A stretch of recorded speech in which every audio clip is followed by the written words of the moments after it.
Video like जरूर कर लीजिए और ऐसे वीडियो लगातार फ्री में पाने के लिए चैनल को तुरंत सब्सक्राइब कर लीजिए और बेल आइकन को जरूर टैप कर लीजिए ताकि आगे भी सारे वीडियो आपको मिलते रहे। यूट्यूब में फॉलो करते हैं तो प्लीज ये वाला फ्री टेलीग्राम चैनल जरूर ज्वाइन कर लीजिएगा। सारे नोटिफिकेशन सारे अपडेट यहीं पे आते हैं, ध्यान रखिए। यूपीपीएससी का अपर प्रीलिम्स एग्जाम यानी कि 2025 की प्रारंभिक परीक्षा कैलेंडर के हिसाब से प्रस्तावित है 12/10/2025 को। 12/10/2025 में अभी भी 160 प्लस दिवस आपके पास बच रहे हैं। इतना समय पर्याप्त है प्रीलिम्स की पूरी तैयारी करने के लिए। आप साथ साथ मेंस की भी तैयारी कर सकते हैं। मेंस का भी हमारा पेड बैच शुरू हुआ है। इस पर्टिकुलर वीडियो में प्रीलिम्स 2025 की तैयारी आप कैसे कर सकते हैं, स्टडी फॉर सिविल सर्विस के पेड ग्रुप में जो लोग आ चुके हैं हमारे लेटेस्ट पेड बैच में, वो लोग कैसे तैयारी कर सकते हैं। जो लोग पेड ग्रुप में आ चुके हैं, ये आपका स्ट्रैटेजी वीडियो है, वीडियो नंबर 1 जो यहाँ पर ओरिएंटेशन के लिए दिया जाता है कि क्या एक लॉन्ग टर्म स्ट्रैटेजी आपको रखनी है। 3 स्टेज की स्ट्रैटेजी जो हम लोग साझा करते हैं उसको किस तरीके से फॉलो किया जाना है, पहले स्टेज में क्या करना है, सेकंड स्टेज में और थर्ड स्टेज में क्या फॉलो करना है, कैसे आप प्रीलिम्स का सिलेबस कंप्लीट कर सकते हैं इन दिवस में, डेली करंट अफेयर कैसे पढ़ना है, मंथली करंट अफेयर कैसे तैयार करना है, उत्तर प्रदेश का करंट अफेयर क्या सिलेबस रहता है, क्या पैटर्न रहता है, कैसे क्वेश्चन आते हैं और कैसे आप अपना कट ऑफ प्रीलिम्स का क्लियर करने वाली तैयारी कर सकते हैं इन 160 प्लस दिवस में। इसके बारे में बात करना है यहाँ पर शुरू करेंगे। ये आपका स्ट्रैटेजी वीडियो है, वीडियो नंबर 1, इसको शुरू से लेकर आखिर तक आपको देखना होगा। 2024 के प्रीलिम्स के बारे में थोड़ा सा बात कर लेते हैं क्योंकि काफी चर्चा का विषय एक बार फिर से बना हुआ है। रिजल्ट आने के बाद कट ऑफ लोग जो एंटिसिपेट कर रहे हैं एक दूसरे के मार्क्स वगैरह शेयर करके, उससे कुछ चीजें यहाँ पे पता चलती हैं। यूआर ओबीसी का जो कट ऑफ है ये 76 से 77 क्वेश्चन के बीच यहाँ पर समझ में आ रहा है, जैसे जैसे लोग अपने मार्क्स वगैरह शेयर कर रहे हैं। 78 क्वेश्चन पर किसी का हुआ है। अब देखिए कुछ लोग कह रहे हैं कि मेरा 79 पर नहीं हुआ है, कुछ लोग ये भी कह रहे हैं कि 80 पर उनका नहीं हुआ है यूआर में। देखिए समस्या ये है कि हमेशा ही कुछ क्वेश्चन डिस्प्यूटेड निकलते हैं। जैसे एक क्वेश्चन जो है क्लियरली डिस्प्यूटेड था इस वर्ष, आपने देखा होगा, जो कह सकते हैं संथानम कमेटी वाला जो प्रश्न था, पंचायती राज फाइनेंसेस पर ही ये रिपोर्ट देने के लिए कमेटी अपॉइंट की गई थी। 1963 में इनकी रिपोर्ट आई थी। ये पंचायती राज फाइनेंसेस या फिर कह सकते हैं पंचायती राज की वित्त व्यवस्था से संबंधित उसके बारे में रिकमेंडेशन देने के लिए संथानम कमेटी आई थी। ये सही है, जबकि इसको गलत माना गया है।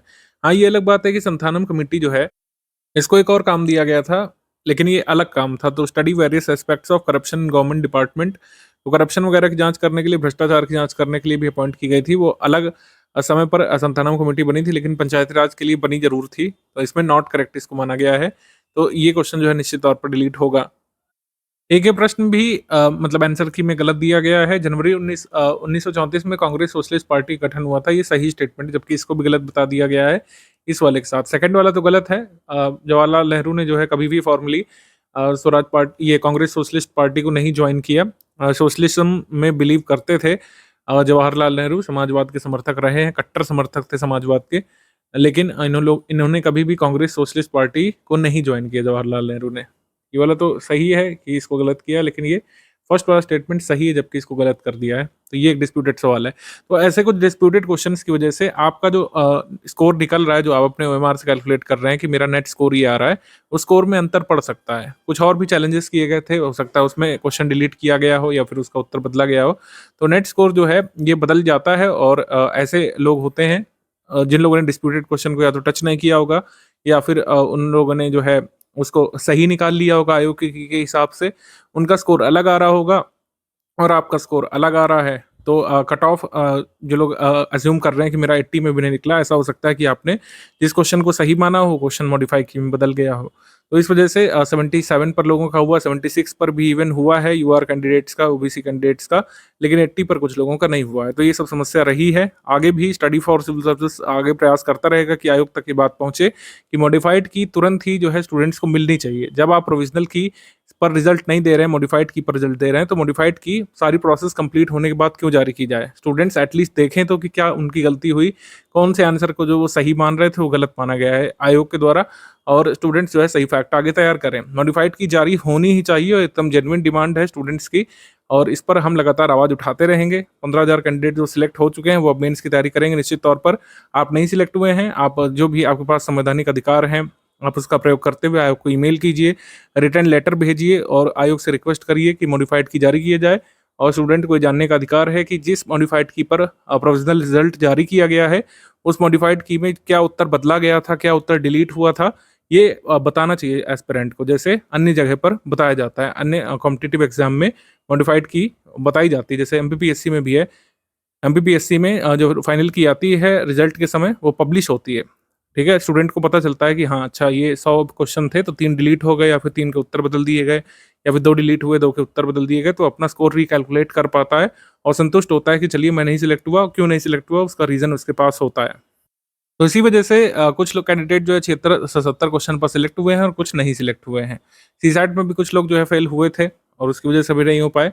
तो कुल मिलाकर बात ये है कि एक मॉडरेट से डिफिकल्ट पेपर आपको देखने को मिला था। ये मैंने एनालिसिस में भी बताया था, हमारी टीम ने एनालाइज किया था कि इस बार मॉडरेट टू डिफिकल्ट पेपर है, एक लेंदी पेपर था। कई सारे लोग तो पूरे क्वेश्चन अपने आते हुए अटेम्प्ट भी नहीं कर पाए थे क्योंकि वो कई बार एक प्रश्न में बहुत लंबे समय तक उलझे रह गए थे। तो अब इससे निपटने का तरीका क्या है? आगे भी पेपर टफ ही होगा। आरओ मेंस का, आरओ प्रीलिम्स का जो पेपर हुआ था लास्ट ईयर जो कैंसिल हुआ, अन्य पेपर भी जो हो रहे हैं जहां पर 50 सवाल 40 सवाल जीएस वाले आते हैं, उसमें भी टफ पेपर ही ज्यादातर पूछे जा रहे हैं। ठीक है, टफ क्वेश्चंस पूछे जा रहे हैं। स्टडी फॉर सिविल सर्विसेज की बात पहले ही समझ चुका था, इस वजह से हमने अपने स्टूडेंट्स को 2024 में शुरुआत से ही टफ टेस्ट सीरीज दी थी और टफ लेवल के कुछ क्वेश्चन हमने कराना शुरू कर दिया था। स्टडी फॉर सिविल सर्विसेज पहला इंस्टीट्यूट था, आप हमारे पुराने वीडियो देख सकते हैं। कोई भी ये सिर्फ बना के कहने वाली बात नहीं है, ऐसे तो हर कोई कुछ ना कुछ क्लेम कर रहा है, हमारे सारे प्रूफ होते हैं। हमने अपने वीडियोस डाले हुए थे यूट्यूब पर, ठीक है, कई सारे सैंपल भी दिए हुए थे टेलीग्राम पर हमारी टेस्ट सीरीज के एग्जाम होने से काफ़ी दिवस पहले के, काफ़ी महीने पहले के। उस टेस्ट सीरीज का लेवल देखिए और एग्जाम का लेवल आप मिलाइए, बिल्कुल सिमिलर पैटर्न पर आप पाएंगे। जैसे आयोग ने इस साल 3-3, 4-4 स्टेटमेंट वाले सवाल पूछे, मैचिंग वाले क्वेश्चन भी लेंदी पूछे, असर्शन रीजन वाले काफ़ी सवाल पूछने की कोशिश की। कई सारे लोग जो पहली बार अपीयर हुए थे, जो वनडे एग्जाम्स देते रहते हैं, उनके लिए ये एक शॉकर पेपर से कम नहीं था। कई सारे लोगों के लिए एक शॉक जनरेट किया था पेपर ने और कुछ लोग 10 से 20 सवाल से ज़्यादा नहीं सॉल्व कर पाए थे। ऐसा इसलिए भी है क्योंकि आपने शायद पहली बार जो है यूपीपीएससी का पेपर दिया हो। पेपर जो है हमेशा टफ लेवल का, डिफिकल्ट लेवल का होता ही है पीसीएस एग्जाम का, उस हिसाब से कट ऑफ कम जाता है। लेकिन ये पेपर मॉडरेट से डिफिकल्ट होने के साथ लेंदी पेपर भी था, तो एक अलग स्ट्रैटेजी की जरूरत थी इसमें कि आप पहले से जो है डिफिकल्ट सवाल सॉल्व करने के आदी रहे हों। अगर आप अपनी टेस्ट सीरीज इस तरीके से लगाते रहे हैं, पीवाईक्यू के अनुरूप 20-20 साल पुराने पीवाईक्यू लगा रहे हैं, जब वन लाइनर सवाल आया करते थे, 20 पेज का पेपर आता था, उस हिसाब से अगर आपकी तैयारी है तो निश्चित तौर पर ना आप कट ऑफ क्लियर कर पाए होंगे और आपका मनोबल भी बहुत नीचे चला गया होगा। पेपर एनालिसिस के समय भी हमारी टीम ने बताया था कि नंबर ऑफ डिफिकल्ट क्वेश्चन ज़्यादा है, पेपर लेंदी है, तो कट ऑफ निश्चित तौर पर गिरेगा। वैसे ही हुआ, 76 से 70 से 78 क्वेश्चन के बीच आप लोग यूआर में और ओबीसी में सिलेक्ट हुए हैं, अन्य कैटेगरीज का और भी कम कम रहा है। ठीक है, तो पेपर जो है शॉकर जरूर था, लेकिन स्टडी फॉर सिविल सर्विसेज ने इसके लिए पहले से आपको प्रिपेयर किया था कि पेपर ऐसा ही हो सकता है। आरओ एग्जाम जैसे ही कैंसिल्ड हुआ, उसके बाद जो हमने टेस्ट सीरीज कराई अपने स्टूडेंट्स को और पेड क्विज में जो प्रैक्टिस कराई, ज़्यादा से ज़्यादा असर्शन रीजन वाले सवाल हमने कराए थे, जिससे आप असर्शन रीजन वाले सवाल सही करना सीखें, मल्टीपल स्टेटमेंट वाले सवाल सही करना सीखें। और ये ऐसा नहीं कि हमने इसी साल से शुरू किया था, हमने 2022 में भी और 2023 में भी ऐसे क्वेश्चंस के लिए तैयार किया था अपने स्टूडेंट्स को। हालांकि पेपर में ऐसे क्वेश्चंस कम होते थे। स्टडी फॉर सिविल सर्विसेज के मैक्सिमम सिलेक्शन इसीलिए होते हैं क्योंकि हम आपको वर्स्ट केस के लिए पहले ही प्रिपेयर कर देते हैं, जो कि किसी भी एग्जाम को पास करने का तरीका होता है कि आप डिफिकल्ट सवालों की तैयारी पहले से करके जाएं। ठीक है, जो पेपर में आपको मिलने वाला है शॉक या फिर जो सरप्राइज मिलने वाला है, उसके लिए पहले से कुछ ना कुछ तैयारी करके जाएं कि ऐसा पेपर आ गया, अगर ऐसे क्वेश्चन आ गए तो हम उसको कैसे टैकल करेंगे, इसकी तैयारी आप पहले से करें। और प्रीलिम्स क्लियर करना अब हलवा नहीं रह गया है कि पहले के तरीके कि 2-4 मैगजीन पढ़कर और 20 साल के पीवाईक्यू लगा करके आप आसानी से प्रीलिम्स क्लियर कर लेंगे, फिर मेंस की तैयारी करेंगे, ऐसा नहीं है।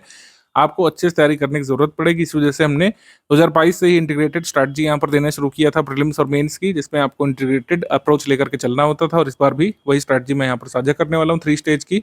अभी आगे के वीडियो के हिस्से में आप देखेंगे 3 स्टेज की स्ट्रैटेजी कैसे वर्क करती है और कैसे प्रीलिम्स और मेंस का जो है आप प्रिपेयर कर सकते हैं। साथ साथ पहले बेसिक बनाएंगे प्री मेंस का और फिर जो है सेकंड स्टेज पर, थर्ड स्टेज पर आते आते आप प्रीलिम्स के लिए अच्छे से तैयार हो चुके होंगे और मेंस का भी काफी कुछ पढ़ चुके होंगे।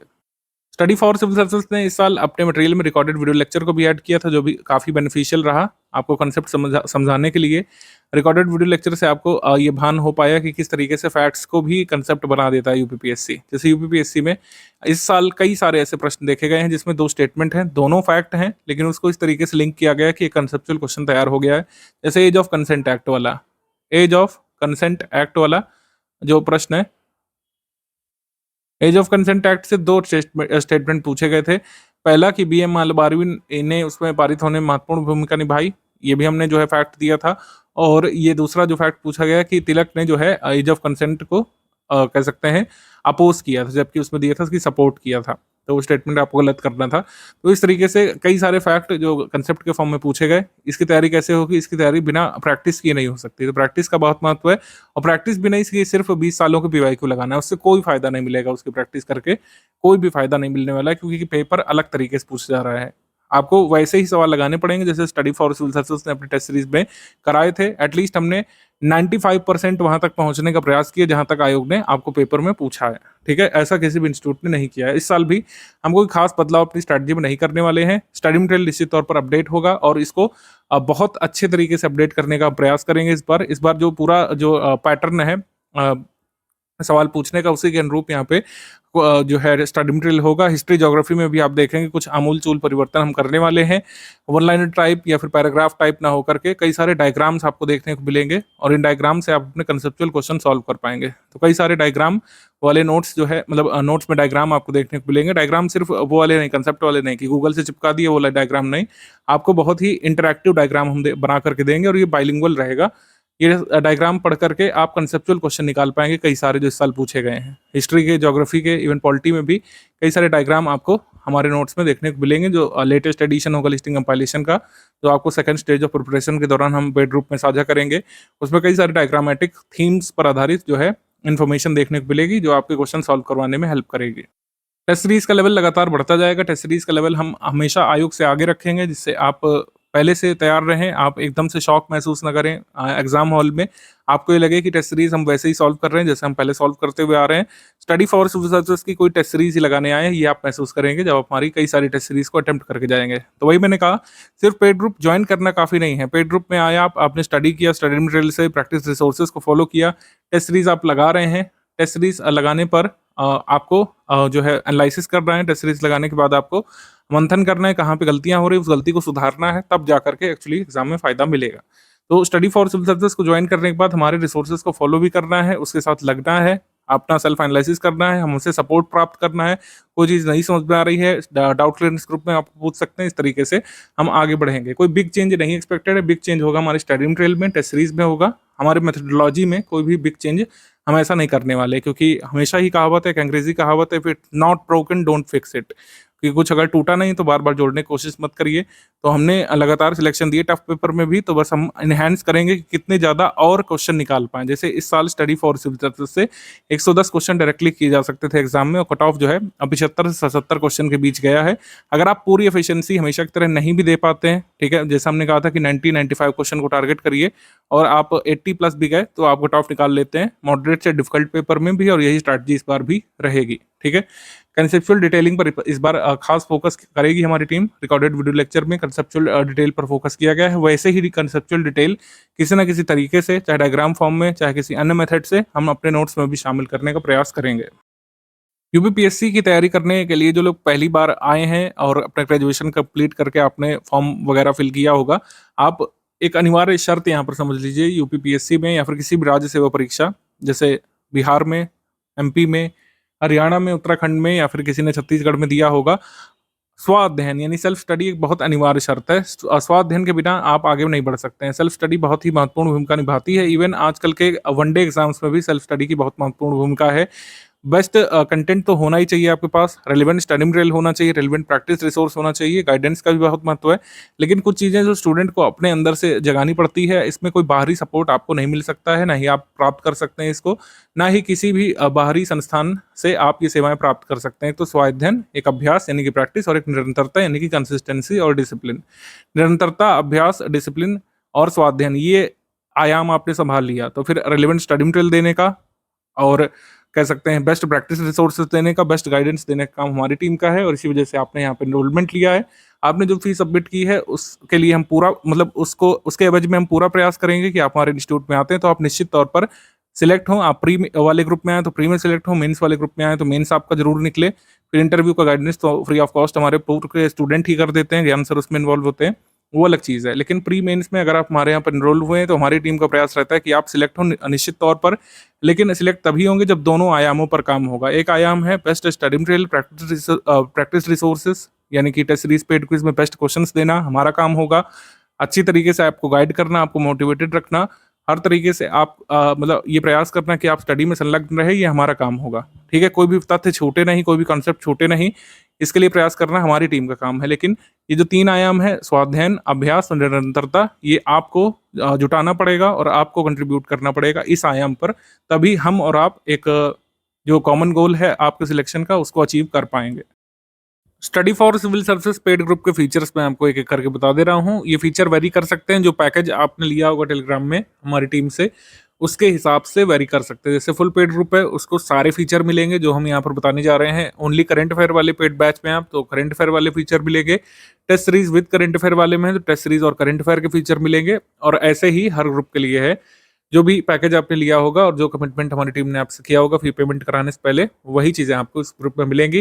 जो फीचर मैं आपको बताने जा रहा हूँ ये फुल पेड ग्रुप पे है, यानी सारे फीचर्स जो एक फुल पेड ग्रुप मेंबर को मिलते हैं वो मैं इसमें बताने जा रहा हूँ। इसको एक बार अच्छे से समझ लीजिए, क्योंकि कई बार आप लोग बार बार पूछा करते हैं।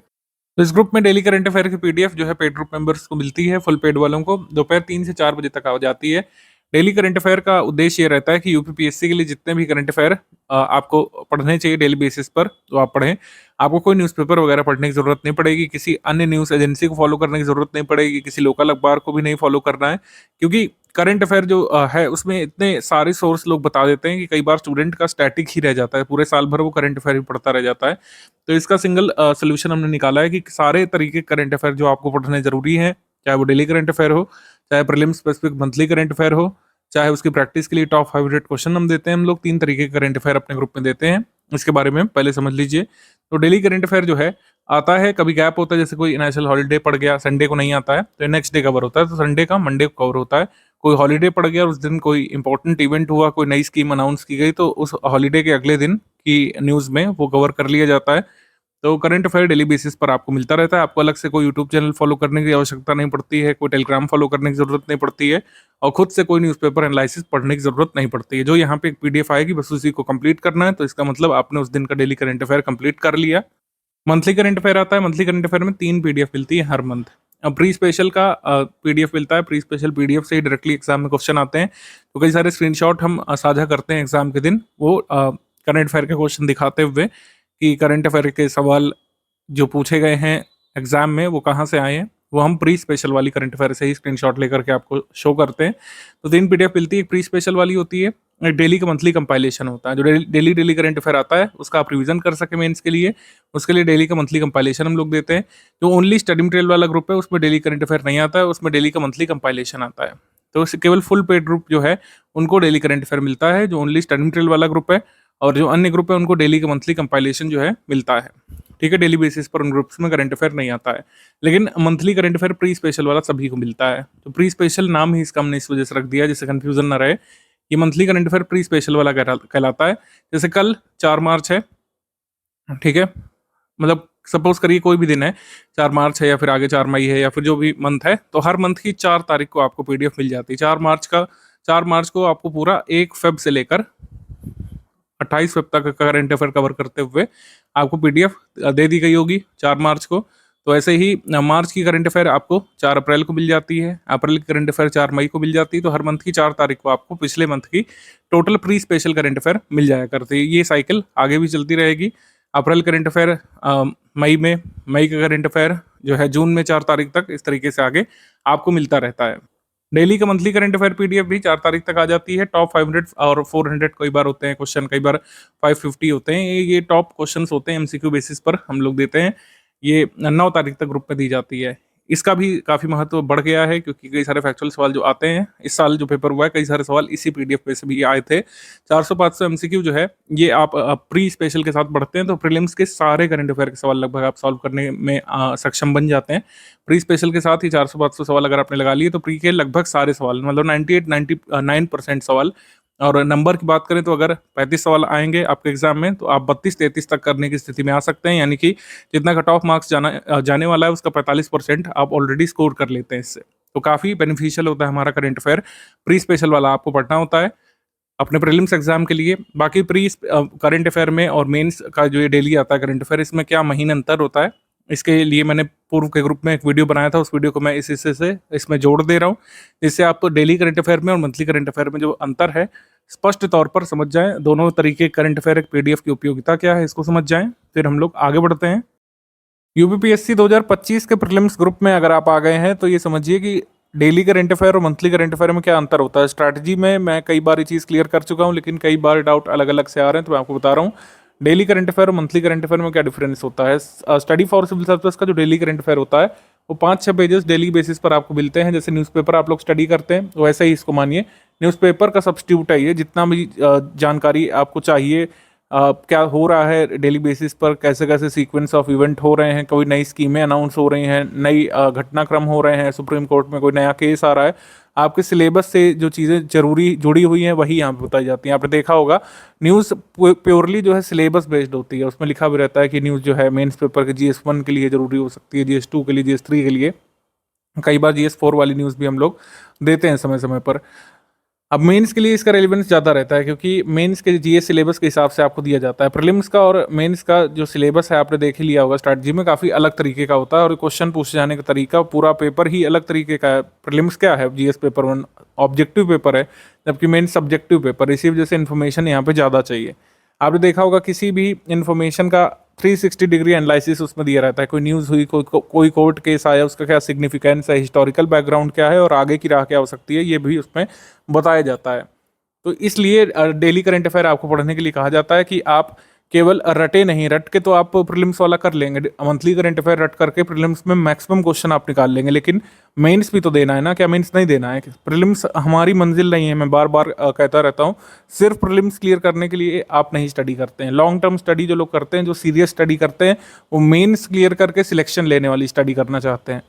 तो मेंस के लिए रेलिवेंस जो आपका डेली करंट अफेयर उसका ज़्यादा है, प्रीलिम्स के लिए लो सिग्निफिकेंस हम लोग कह सकते हैं। ऐसा नहीं कि प्रीलिम्स के लिए बिल्कुल काम का नहीं है आपका डेली करंट अफेयर, ये नहीं कहा जा रहा है, लेकिन मेंस को टारगेट करके इसको दिया जाता है, तो ये मेंस में आपकी हेल्प करता है। अगर आप डेली बेसिस पर नहीं पढ़ पा रहे हैं तो आप डेली का जो मंथली कंपाइल करके दिया जाता है उसको एक बार स्टडी कर लीजिए। और सारी इन्फॉर्मेशन डेली करंट अफेयर वाली लर्न करने की नीड नहीं होती है, कई सारी चीज़ें अंडरस्टैंडिंग बेस्ड है, आपको उसको पढ़ करके समझ लेना है, आगे के लिए कनेक्ट करना है सिलेबस से बस। और कैसे कनेक्ट करना है सब स्ट्रैटेजी में मैं बता चुके हैं आपको। फिर SCS का जो मंथली करंट अफेयर है ये प्रीलिम्स स्पेसिफिक होता है, इससे मेंस में आपको कोई लाभ नहीं मिलने वाला है, ये मैं आपको बता चुका हूँ। प्रीलिम्स का करंट अफेयर इंटायरली डिफरेंट होता है मेंस के करंट अफेयर से। इन्फॉर्मेशन टू द पॉइंट रखी जाती है। आपने देखा होगा जो वन लाइनर जो हम लोग देते हैं या सेक्शन वाइज देते हैं, उसमें जितना इन्फॉर्मेशन जरूरी है जिससे क्वेश्चन बन सकता है प्रीलिम्स वाला, बस उसी को दिया जाता है। प्रीलिम्स के लिए इसका सिग्निफिकेंस बहुत ज़्यादा है। जब प्रीलिम्स नज़दीक होता है तो हम डेली करंट अफेयर पढ़ना बंद करा देते हैं अपने स्टूडेंट्स को, वो मंथली वाला ही तैयार करते हैं और यूपी वाला जो मंथ में एक बार दिया जाता है उसको तैयार करते हैं। इन्फॉर्मेशन डेंस ये भी होता है जहाँ जहाँ पर जरूरी है, जैसे कोई स्कीम आई है तो स्कीम कहाँ से लॉन्च की गई, किस व्यक्ति ने लॉन्च की, किसको टारगेट करेगी, बेनिफिशरीज कौन होंगे, इसके बेनिफिशरीज को क्या बेनिफिट मिलने वाले हैं, सब कुछ हम इसमें कवर कराते हैं और लेस नंबर ऑफ पेजेस में इसको रखने की कोशिश करते हैं, क्योंकि एग्जाम के समय इसको आपको बार बार मल्टीपल टाइम्स रिवाइज करना पड़ता है, जबकि डेली करंट अफेयर को मल्टीपल टाइम्स रिवाइज करने की जरूरत नहीं है। आप कोशिश करिए कि डेली बेसिस पर कवर करें और इसका लॉन्ग टर्म बेनिफिट आपको मिलता है। ठीक है, तो ये डिफरेंस होता है स्टडी फॉर सिविल सर्विस के डेली करंट अफेयर में और मंथली करंट अफेयर में। दोनों ही आपको अभी से कवर करना चाहिए, 2025 वालों को खासकर। करंट अफेयर डेली वाला मंथली वाला किस तरीके से अलग है एक दूसरे से और सभी तरीके करंट अफेयर की उपयोगिता क्या है, सब हमने आपको समझा दिया है। अब डाउट क्लियरेंस के बारे में बात कर लेते हैं। डाउट क्लियरेंस का support full paid group members को ही मिलता है, क्योंकि जो फुल पेड ग्रुप के मेंबर्स होते हैं वो 3 ग्रुप में ऐड किए जाते हैं। फुल पेड ग्रुप मेंबर्स को हम 3 ग्रुप में ऐड करते हैं। एक तो स्टडी मटेरियल वाला ग्रुप होता है और एक डाउट क्लियरेंस वाला ग्रुप होता है। डाउट क्लियरेंस ग्रुप में आप अपने डाउट्स पूछ सकते हैं। डाउट कैसे डाउट, कुछ लोग पूछते हैं सर क्या पूछ सकते हैं उसमें, आप उसमें स्टडी मटेरियल संबंधी कोई डाउट पूछ सकते हैं। यूपीपीएससी अपर प्रीलिम्स सिलेबस के दायरे में जो भी चीज़ आती है उससे संबंधित आप डाउट पूछ सकते हैं। मेंस के डाउट यहाँ पे नहीं बताए जा सकते हैं। प्री संबंधित कोई भी डाउट आप यहाँ पर पूछेंगे उसको ज़रा भी मना नहीं किया जाएगा, और जब तक आप समझ नहीं जाते जिस हद तक, उस हद तक समझाने का प्रयास हमारी एडमिन टीम करती है। आप कोई कंसेप्ट नहीं समझ पा रहे हैं, कोई फैक्चुअल जानकारी आपके नहीं समझ में आ पा रही है, किसी PYQ में फंस रहे हैं, किसी कंसेप्चुअल पार्ट में फंस रहे हैं, किसी फैक्चुअल पार्ट में आपको डाउट है, चौरी चौरा कांड की एग्जैक्ट डेट क्या है, आपको डाउट है कि रॉलेट एक्ट कब आया था, रॉलेट सत्याग्रह कब हुआ था, उसका सिग्निफिकेंस क्या है, जो व्यक्तिगत सत्याग्रह हुआ था वो क्यों हुआ था, उसका सिग्निफिकेंस क्या है, आपको ज्योग्राफी में कोई कंसेप्ट नहीं समझ में आ रहा है, कोई जलवायु नहीं समझ में आ रही है, मानसून की अवधारणा नहीं समझ में आ रही है, जो भी सिलेबस में आता है वो आप पूछ सकते हैं। इसमें प्रीलिम सिलेबस संबंधित कोई भी डाउट यहाँ पर रख सकते हैं, उसको बताया जाता है और विद इन 6 आवर्स बताया जाता है। ये टाइम लिमिट हमारी टीम ने डिसाइड की है। विद इन 6 आवर्स, यानी 6 आवर्स की मैक्सिमम लिमिट है आपको डाउट बताए जाने की। 6 घंटे तक आप वेट करेंगे, आपको डाउट का रिप्लाई दिया जाएगा, लेकिन इसका मतलब ये नहीं कि सारे डाउट 6 घंटे बाद बताए जाएंगे। ये मैक्सिमम टाइम लिमिट है। किसी भी हाल में 6 घंटे के भीतर तो डाउट सॉल्व किया ही जाएगा, लेकिन अगर आप दिन के समय में वर्किंग आवर्स में पूछेंगे तो जरा भी वेट नहीं करना पड़ता है। 2-2 4-4 मिनट की फ्रीक्वेंसी पर कई बार तुरंत ही आपको अपने डाउट का रिप्लाई मिल जाता है। तो जिन लोगों ने फुल पेड ग्रुप ज्वाइन किया है उनको 3 ग्रुप से जोड़ा जाता है। तो डाउट क्लियरेंस वाला ग्रुप हो गया, एक स्टडी मटेरियल वाला ग्रुप हो गया जिसमें daily current affair, monthly current affair, आगे जो प्रीलिम्स स्पेसिफिक स्टडी मटेरियल आएगा वो मिलता रहता है, स्पेशल पीडीएफ मिलती हैं, स्कीम्स की पीडीएफ और भी कई सारे स्टडी मटेरियल की पीडीएफ उस स्टडी मटेरियल वाला ग्रुप में मिलती है। मान लीजिए आपने सिर्फ जो है करंट अफेयर का स्टडी मटेरियल ज्वाइन किया है तो करंट अफेयर से संबंधित स्टडी मटेरियल मिलेगा, स्टैटिक का उसमें नहीं मिलेगा। तो इसी तरीके से स्टडी मटेरियल ग्रुप एक होता है, स्टडी मटेरियल ग्रुप, और एक होता है doubt clearance group. Doubt clearance group सिर्फ फुल पेड ग्रुप मेंबर्स के पास होता है, ठीक है। और क्विज ग्रुप होता है, क्विज ग्रुप में क्विज कराई जाती है, आप उसमें क्विज अटेम्प्ट करते हैं। क्विज ग्रुप में कोई स्टडी मटेरियल नहीं डालते हम लोग, क्विज ग्रुप में कई बार ऑडियो मैसेज हम लोग डालते हैं अगर हमको कोई कॉमन मैसेज हमारे पेड ग्रुप मेंबर्स को देना होता है। तो हमारा सिस्टम इसी तरीके से वर्क करता है। काफ़ी सारे लोग फैमिलियर भी हैं जो पहले ज्वाइन कर चुके हैं कि आपको ग्रुप में ज्वाइन करते ही सबसे पहले स्ट्रैटेजी वीडियो देखना पड़ता है, जो आप ऑलरेडी देख रहे हैं। स्ट्रैटेजी वीडियो शुरू से आखिर तक देखना पड़ता है। सारे डाउट जो आपके मन में उत्पन्न हो सकते हैं, कैसे पढ़ें सर, कैसे शुरुआत करें, डेली कितना पढ़ें, कैसे स्टडी हमारी आगे जाएगी, 3 स्टेज की स्ट्रैटेजी क्या है, सारी चीज़ें इसमें बताई जाती हैं। फिर पेड ग्रुप में स्टडी मटेरियल वाला वीडियो देखना पड़ेगा आपको, वो मैं पहले ही रिकॉर्ड कर लेता हूँ पहले ग्रुप के क्रिएशन के साथ ही, और वही आगे बढ़ता रहता है क्योंकि उसमें बेसिक बातें बताई जाती है, किस तरीके से आपको पीडीएफ ओपन करना है, किस तरीके से आप जो है पीडीएफ सेंड कर सकते हैं अपने पर्सनल डिवाइस में, कैसे प्रिंट कर सकते हैं पीडीएफ को, क्विज कैसे अटेम्प्ट की जाती है, पीडीएफ ओपन कैसे की जाती है, शेयर कैसे की जाती है, डाउनलोड कैसे की जाती है, सारी चीज़ें उसमें बताई जाती हैं। टेलीग्राम फीचर्स, उसमें बेसिकली कुछ टेक्निकल क्लरिकल बातें बताई जाती हैं। पेड ग्रुप में स्टडी मटेरियल कैसे देखे वाली वीडियो में स्ट्रैटेजी वगैरह नहीं बताई जाती, कैसे एग्जाम क्लियर करना है, ये सब ये हम फर्स्ट वीडियो में ही बता देते हैं। तो दोनों वीडियोस देखने के बाद आप अपनी स्टडी रिज्यूम कर सकते हैं। तो डाउट क्लियरेंस ग्रुप लगातार चलता रहता है आपके पेड ग्रुप में जुड़ने के साथ ही, लेकिन हमने एक नई चीज़ शुरू की है। एक बार यूपीपीएससी स्पेसिफिक लाइव डिस्कशन भी हम लोग करते हैं, और जब जब जरूरी समझते हैं इसको करते हैं। मंथ में एक बार तो मैंडेटरी करते ही है, अदरवाइज जब जब नेसेसरी होता है इसको हम लोग शुरू करते हैं। इनिशिएट करने के बाद आपको एक मैसेज जाता है टेलीग्राम में और आप उसको लाइव ज्वाइन कर सकते हैं। आप एडमिन से डायरेक्टली डाउट पूछ सकते हैं उसमें। अगर आप बिजी हैं, नहीं भी ज्वाइन कर पाए, कोई मैंडेटरी नहीं है कि आपको ज्वाइन करना ही है, या फिर हम इसमें कोई स्टडी मटेरियल साझा करते हैं, ऐसा नहीं है। हम सिर्फ इसमें डिस्कशन करते हैं। जब भी सूटेबल टाइम पर आपको नोटिफिकेशन पहले से बता दिया जाता है कि कब शुरू होगा लाइव, उसमें जुड़ करके आप एडमिन से डायरेक्टली बातचीत करके अपने डाउट क्लियरेंस कर सकते हैं। आप स्ट्रैटेजी संबंधित कोई डिस्कशन कर सकते हैं, कोई आपका पर्सनल डाउट है, स्टडी संबंधी डाउट है, कोई पूछ सकते हैं उसमें, या फिर एक एजेंडा हम लोग उसमें प्री डिसाइड कर लेते हैं, उस पर बातचीत कर सकते हैं हम लोग। तो पार्टिसिपेशन मैंडेटरी नहीं है। आप बिजी हैं, आप ऑफिस में हैं, आप हाउसवाइफ हैं, नहीं सुन दे सकते हैं, तो आपको उसकी रिकॉर्डिंग मिल जाएगी सेशन की, आप उसको सुन सकते हैं बाद में। यूपी का मंथली करंट अफेयर भी हम लोग देते हैं। देखिए 2024 वाले में कोई भी सवाल नहीं आया यूपी करंट अफेयर से, ऐसा नहीं है कि आगे भी नहीं आएगा। प्रीवियस ईयर एनालिसिस कहती है कि यूपी करंट अफेयर भी जरूरी होता है, 2-3 प्रश्न इससे पहले आ जाया करते थे। 2024 में नहीं पूछा तो इसका आशय ये नहीं है कि आगे भी नहीं पूछेंगे। 2024 के बाद का जो एग्जाम है, जैसे 2025 में एग्जाम होगा, 26 में, और बल्कि तो मेंस के लिए तो जरूरी है ही। तो मेंस के लिए तो यूपी करंट अफेयर पढ़ना ही है। तो यूपी करंट अफेयर की पीडीएफ भी रेगुलरली हम लोग देते हैं, ठीक है। प्री मेंस दोनों के लिए जरूरी है यूपी स्पेशल की पीडीएफ करंट अफेयर की जो आती है, ये हर मंथ में 12 या 13 तारीख को आपको ग्रुप में मिल जाती है। उसको लगातार पढ़ते हुए चलना है आपको। प्री में नहीं काम आएगा तो मेंस में आएगा, कहीं ना कहीं वो करंट अफेयर काम आता ही है। सी सैट के लिए भी कुछ कुछ इनिशिएटिव हमारे चलते रहते हैं, जैसे 50 क्वेश्चन की प्रैक्टिस हम लोग इसमें कराते रहते हैं। उसका डाउट क्लियरेंस आप करा सकते हैं डाउट क्लियरेंस वाले ग्रुप में। हम आयोग और उनके ऑफिशियल सिलेबस के फॉलोअर हैं। ये ज्ञान सर को आपने कहते हुए सुना होगा, उसी को सर ने यहाँ पे लिख भी दिया। जो ऑफिशियल सोर्सेज माने जाते हैं उसी को हम फॉलो करते हुए अपना स्टडी मटेरियल डेवलप करते हैं, अपने प्रैक्टिस रिसोर्सेज को डिजाइन करते हैं। एनसीईआरटी, पीआईबी, मिनिस्ट्री की रिपोर्ट्स वगैरह हो गए, miscellaneous data, budget, economic survey, सभी जो ऑफिशियल टेक्स्ट होते हैं जिसको सरकार रिकग्नाइज करती है और आयोग भी रिकग्नाइज करने के लिए बाध्य है, उन्हीं सब चीज़ों से हम लोग पढ़ाते हैं, ठीक है। हम लोग पुराने घिसे पिटे सोर्सेज पीवाईक्यू वगैरह का नहीं यूज़ करते हैं, जिनको बार बार अपडेट करने की जरूरत होती है, लेकिन लोग करते नहीं हैं, हम करते हैं एक्चुअली। क्योंकि इस बार भी आप देखेंगे कई सारे लोग क्लेम कर रहे हैं कि 12-14 तक क्वेश्चन गलत हैं, वो एक्चुअली गलत है। उन लोग को ऑफिशियल सोर्सेज नहीं पता है। जो क्वेश्चन गलत है वो भी मैंने डिस्कस किए थे वीडियो की शुरुआत में। एक और 2 क्वेश्चन आप बढ़ा लीजिए, 3-4 क्वेश्चन से ज़्यादा डाउट नहीं है। मतलब 3-4 क्वेश्चन से ज़्यादा इस बार भी डाउटफुल नहीं है। 2023 में भी नहीं थे, 2022 में भी नहीं थे। 3-4 से ज़्यादा डाउटफुल होते ही नहीं है कभी। तो हम जो क्या काम करते हैं, ऑफिशियल सिलेबस को फॉलो करते हुए और आयोग जिन सोर्सेज को मानता रहा है उनको फॉलो करते हुए हमारा कंटेंट बनाते हैं, इसीलिए हमारा कंटेंट फुल प्रूफ होता है। कई बार लोगों को कन्फ्यूजन भी होती है, उसको हम लोग क्लियर कर देते हैं। ऐसा नहीं है कि 101% जो है फुल प्रूफ कोई भी मटेरियल हो सकता है, कोई भी प्रिंटेड सामग्री है उसमें एरर की गुंजाइश होती है, टाइपिंग एरर, ठीक है, ग्रामेटिकल एरर की गुंजाइश होती है, सिंटेक्सियल एरर की गुंजाइश होती है, उसको हम लोग प्री से पहले सही कर लेते हैं। तो बार बार इसमें डाउट करने की जरूरत नहीं है। अगर आप ट्रस्ट करके ग्रुप में आए तो आपको ट्रस्ट करना चाहिए। स्टडी फॉर सिविल सर्विस पिछले 8-9 वर्षों से ऑनलाइन प्लेटफॉर्म पर सर्वाधिक सिलेक्शन देने वाला इंस्टीट्यूट रहा है, और ये काम जो है एक मेहनत से, सिस्टमेटिक तरीके से आगे बढ़ते हुए ईमानदारी से, कंसिस्टेंसी के साथ हमारी टीम ने अचीव किया है, और आप इस पर ट्रस्ट कर सकते हैं। तो सारी चीज़ें फुल प्रूफ करके दी जाती हैं। अगर कोई थोड़ा बहुत एरर रह भी गया तो उसको हम लोग एग्जाम से काफ़ी दिन पहले आपको सही करा देते हैं। हम आपसे एक रिक्वेस्ट जरूर करेंगे कि हमारा ऑनलाइन प्लेटफॉर्म है, थर्ड पार्टी ऐप पर चलता है, टेलीग्राम पर। तो टेलीग्राम के बेसिक फीचर्स क्या है उसको समझ लीजिए। कई बार आपकी फाइल डाउनलोड नहीं होती है, या उसमें डाउनलोडिंग शुरू नहीं होती है, या फिर डाउनलोड होने के बाद खुलती नहीं है। तो इसका सिंपल सोल्यूशन है, कैश मेमोरी वाले सेक्शन पे जाइए आप, डेटा एंड स्टोरेज सेटिंग में। तो कैश मेमोरी आप क्लियर कर लेंगे तो फिर से पीडीएफ डाउनलोड होने लगेगी, ओपन होने लगेगी। टेलीग्राम को अनइंस्टॉल करके फिर से लॉगिन कर लीजिए अगर टेलीग्राम आपका अच्छे से नहीं चल रहा है आपके डिवाइस में। टेलीग्राम जो है डेस्कटॉप पर भी चल जाता है, विंडोज में भी चल जाता है, मतलब मैक में भी चल जाता है, और आईओएस में भी कई कई चल जाता है आसानी से। आईओएस में अगर टेलीग्राम ऑपरेट अगर आप करेंगे तो मैं रिकमेंड करूंगा कि उसका वेब वर्जन यूज़ करिए, ठीक है। टेलीग्राम का नेटिव ऐप यूज़ करने की जगह उसका वेब वर्जन यूज़ करेंगे तो ज़्यादा फायदे में रहेंगे, उसमें ज़्यादा फीचर्स हैं और क्रैश भी कम होता है। तो आईफोन या आईपैड या फिर और भी कोई डिवाइस अगर आप एप्पल द्वारा बनाए गए यूज़ करते हैं तो टेलीग्राम के वेब वर्जन का इस्तेमाल करिएगा, मेरा रिकमेंडेशन रहेगा इसमें।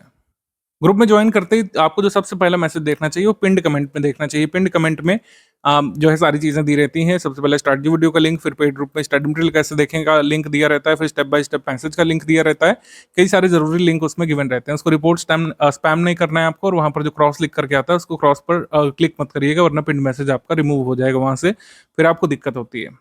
ये जो पॉइंट नंबर 11 है इसको अच्छे से समझ लीजिए। R&D यानी रिसर्च एंड डेवलपमेंट आपको नहीं करना है, आपको यहाँ पे पढ़ना है, स्ट्रैटेजी फॉलो करना है, हमारे स्टडी मटेरियल को फॉलो करना है। कितनी बार लगातार हम लोग प्रूफ दे चुके हैं, पिछली बार मैंने बताया था, जिन लोगों ने माना उनका सिलेक्शन भी हुआ है।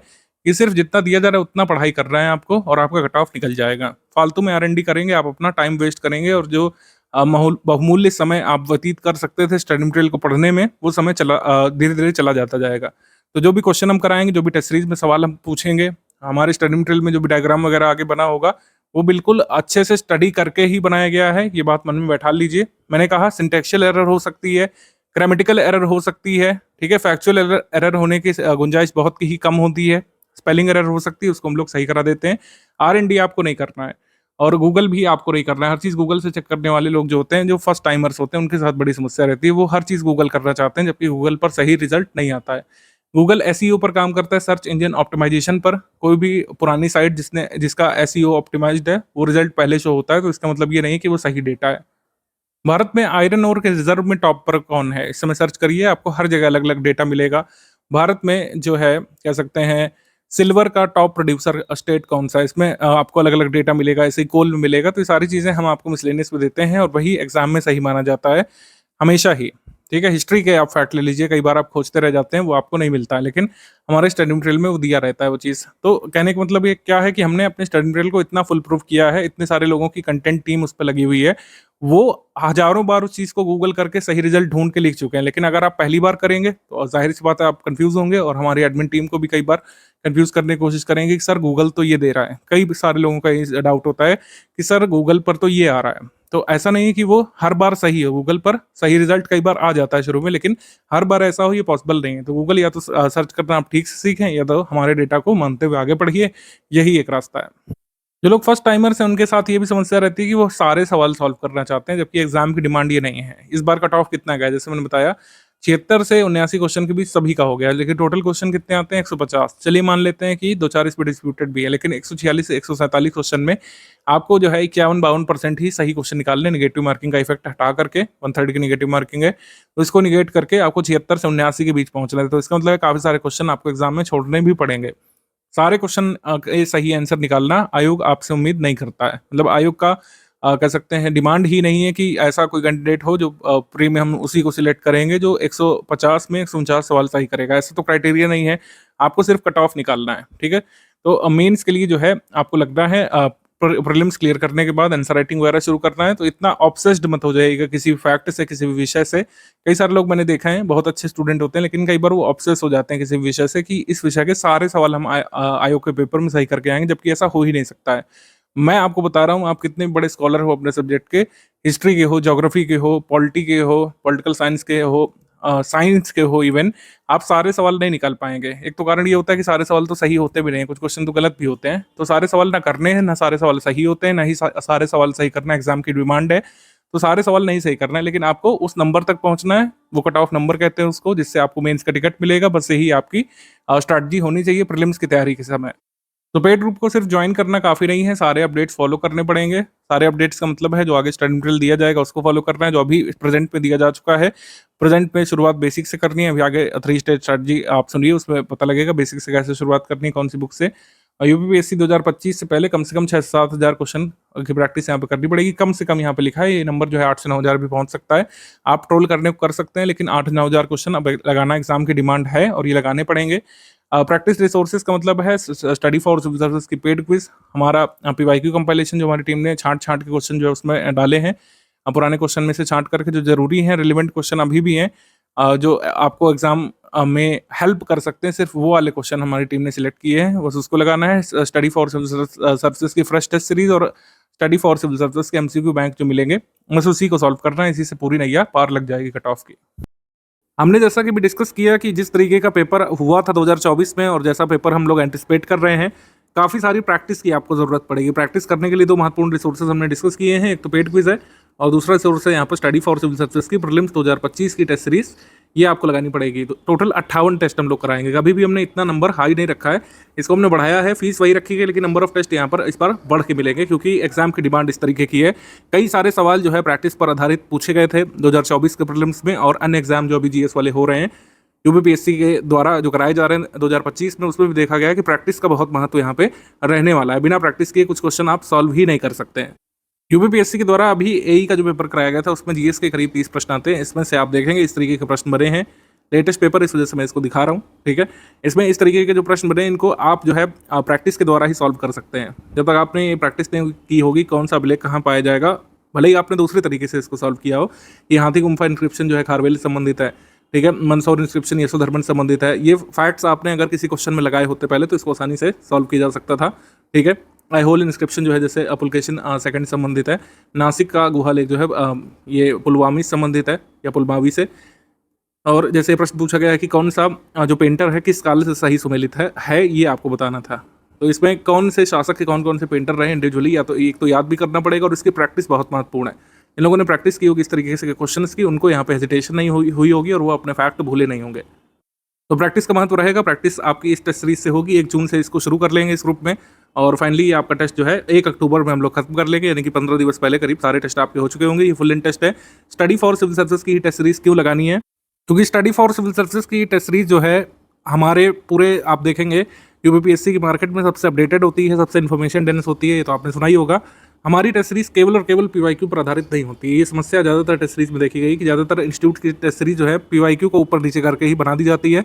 उनकी टीम द्वारा यहाँ पे समस्या होती है न्यू स्टूडेंट्स के साथ, खास करके वो पीवाईक्यू देखते हैं और आपकी टेस्ट सीरीज देखते हैं, उनको लगता है कि हाँ बिल्कुल ऐसे ही क्वेश्चन हमको एग्जाम मिल जाएंगे, जबकि एग्जाम में क्या पूछा जा रहा है, कुछ नई चीज़ें यहाँ पर टेस्ट करने की कोशिश की जा रही है, ठीक है। न्यू फैक्ट्स यहाँ पे पूछे जा रहे हैं, नए तरीके से क्वेश्चन फ्रेम करने की कोशिश की जा रही है, और ये तभी हो सकता है जब आप एक ओरिजिनल टेस्ट सीरीज लगाएंगे, ओरिजिनल कंटेंट को पढ़ेंगे, ओरिजिनल टेस्ट सीरीज लगाएंगे जो हमारी टीम ड्राफ्ट करती है। आप किसी भी ईयर की स्टडी फॉर सिविल सर्विसेज की टेस्ट सीरीज को हम कंपेयर कर सकते हैं। हमारा पूरा डिपार्टमेंट टेस्ट सीरीज का है, वो फ्रेश क्वेश्चन ही ड्राफ्ट करते हैं। कुछ एक फैक्ट इधर उधर रिपीट हो जाए तो हम लोग कह नहीं सकते हैं। हमारी 1 साल की टेस्ट सीरीज दूसरे साल की टेस्ट सीरीज से आप मैच नहीं कर पाएंगे, बहुत मुश्किल है मिलाना, क्योंकि हमारे ओरिजिनल टेस्ट बनते हैं यहाँ पर लेटेस्ट ट्रेंड और पैटर्न के हिसाब से। लेटेस्ट जो करंट अफेयर होता है, उत्तर प्रदेश करंट अफेयर होता है, उसको शामिल करते हुए, और कई बार जो न्यूज़ बेस्ड चीज़ें स्टैटिक में पूछ ली जाती हैं उसको शामिल करते हुए स्टडी फॉर सिविल सर्विसेज की टेस्ट सीरीज बनती है। हमारी टेस्ट सीरीज सिर्फ और सिर्फ पीवाईक्यू पर आधारित नहीं होती है, क्योंकि पीवाईक्यू जो है वो पुराने सालों के पेपर हैं, जबकि एग्जाम में नई तरीके की चीज़ें बन रही हैं। आपको पूरा सिलेबस का पोर्शन कवर करने की आवश्यकता होती है। हमारी जो टेस्ट सीरीज होती है, कई सारे लोगों ने उसको क्लेम किया कि लेंदी है, बिल्कुल हम स्वीकार करते हैं कि लेंदी टेस्ट सीरीज है।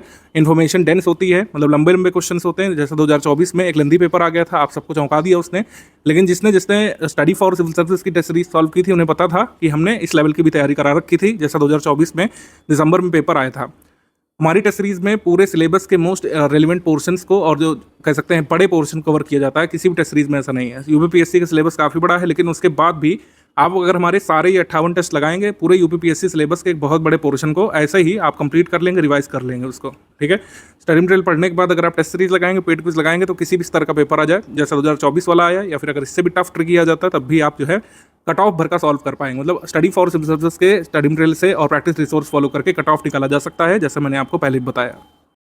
वर्ष 2025 में होने वाले अपर प्रीलिम्स एग्जाम के लिए करंट अफेयर यानी समसामयिकी हमको कितना तैयार करना है, किस ड्यूरेशन तक आपको समसामयिकी यानी कि करंट अफेयर तैयार करना है, इसके बारे में बात कर लेते हैं। हमेशा ही एक वर्ष की टाइमलाइन हम लोग फॉलो करते हैं और इसी से आपके 98% सवाल सॉल्व हो जाते हैं। 1-2% सवाल यानी 1-2 क्वेश्चन 2 वर्ष पहले के डेटा से, 3 वर्ष पहले के डेटा से भी आ जाते हैं, लेकिन वो या तो बहुत ही चर्चित कोई फैक्ट होता है जो अभी तक आपको स्मरण होना चाहिए वैसा होता है, जैसे SARS-CoV-2 के बारे में पूछा था इस साल। अब SARS-CoV-2 जो है पूरे विश्व भर में तहलका मचाया था 3-4 वर्ष पहले, तो आप ये नहीं कह सकते हैं कि ये 5 साल पहले करंट अफेयर है, अब ये स्टैटिक का पार्ट बन चुका है।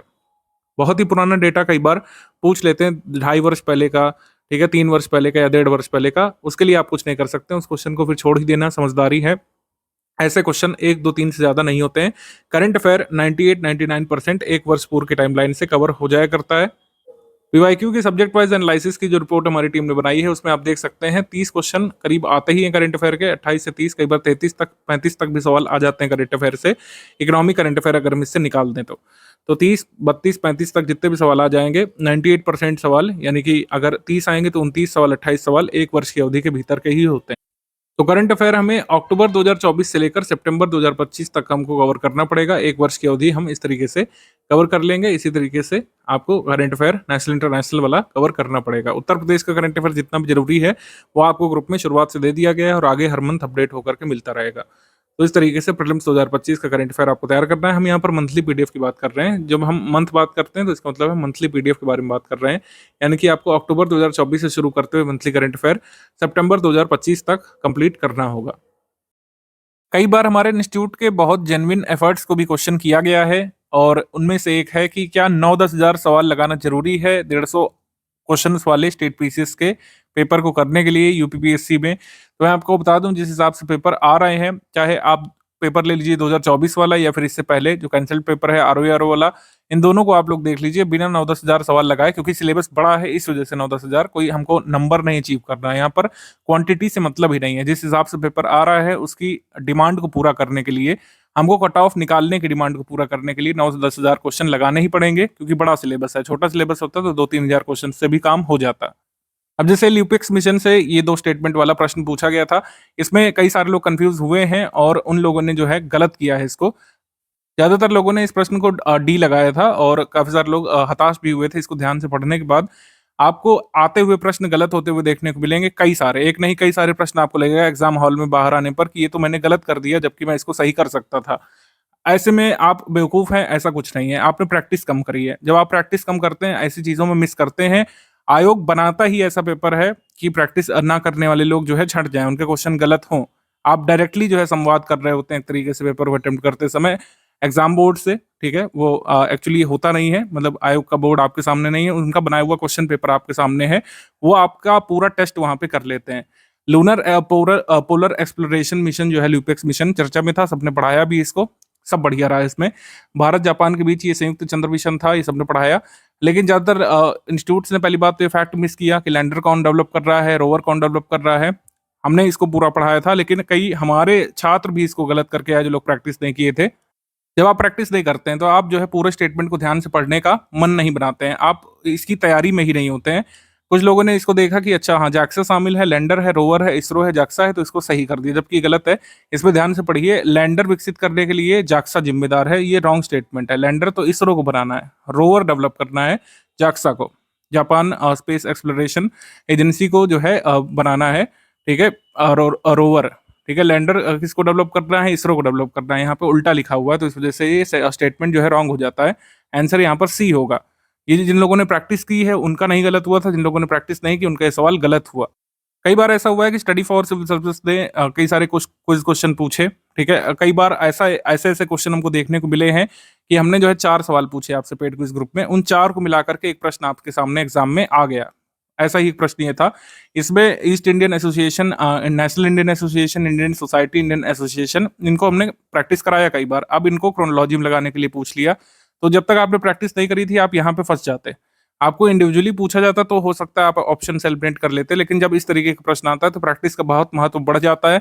अगर आपने इनकी प्रैक्टिस नहीं की है तो आप इसको निश्चित तौर पर क्रोनोलॉजी में नहीं लगा पाते। अन्य भी क्रोनोलॉजी के सवाल आए थे, वो ऐसे ही थे कि आपको प्रैक्टिस की हुई होनी चाहिए। कुछ प्रश्न तो ऐसे होते हैं जिसमें मेरा मानना है कि बिना अभ्यास के आप नहीं कर सकते थे। कितनी भी पढ़ाई आपने की हो, कितना भी डेप्थ में उस टॉपिक को पढ़ा हो, जब तक आपने वैसे प्रश्नों का अभ्यास ना किया हो, तब तक आप नहीं कर सकते थे। उनमें से एक प्रश्न ये आया था 2024 वाले प्रीलिम्स में, सतत विकास की अवधारणा को ब्रिटलैंड रिपोर्ट द्वारा लोकप्रिय बनाया गया था। ये कथन जो है सही है। सेकंड, यहाँ पे कहा गया है कि ब्रिटलैंड रिपोर्ट को विकास की सीमाओं या फिर लिमिट टू ग्रोथ के रूप में जाना जाता है। अब यहाँ पर दो चीजें हैं, या तो आपको पता हो कि ब्रिटलैंड रिपोर्ट द्वारा सतत विकास को जब बताया गया था तो किस रिपोर्ट में बताया गया था। वो रिपोर्ट का नाम आर कॉमन फ्यूचर था। आर कॉमन फ्यूचर था।